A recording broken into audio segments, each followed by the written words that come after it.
تفسیر القرآن آج کا سبق سورہ بقرہ آیت نمبر 63۔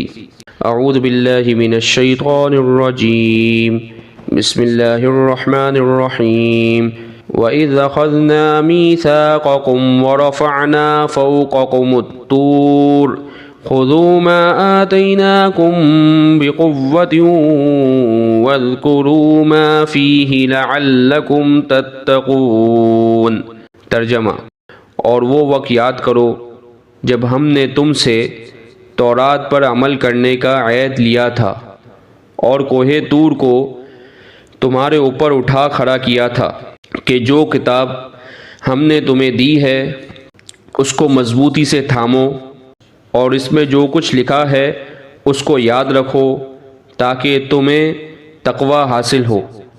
اس آیت مبارکہ کی تفسیر میں یہ بات لکھی ہے کہ جب حضرت موسیٰ علیہ السلام تورات لے کر آئے تو بنی اسرائیل نے دیکھا کہ اس کے بعض احکام بہت سخت ہیں، اس لیے اس سے بچنے کے بہانے تلاش کرنے شروع کر دیے۔ پہلے تو انہوں نے کہا کہ اللہ ہم سے خود کہے کہ تورات پر عمل کرنا ضروری ہے۔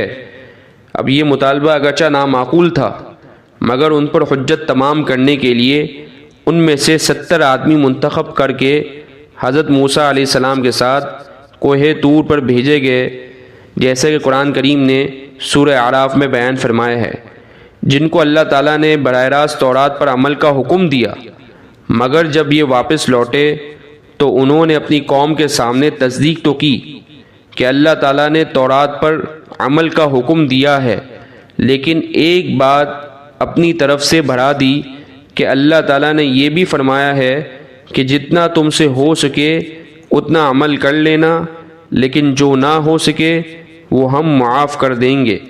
چنانچہ تورات کے جس حکم میں بھی انہیں کچھ مشکل نظر آتی وہ یہ بہانہ تراش لیتے کہ یہ حکم اسی چھوٹ میں داخل ہے، کہ یہ حکم بھی اسی چھوٹ میں داخل ہے۔ اس موقع پر اللہ تعالیٰ نے کوہ طور ان کے سروں پر بلند کر دیا کہ تورات کے تمام احکام کو تسلیم کرو۔ جب انہیں یہ اندیشہ ہوا کہ کہیں پہاڑ ان پر گرا نہ دیا جائے، تب ان لوگوں نے تورات کو ماننے اور اس پر عمل کرنے کا عہد کیا۔ اس آیت میں اسی واقعے کی طرف اشارہ ہے۔ وآخر دعوانا ان الحمد للہ رب العالمین۔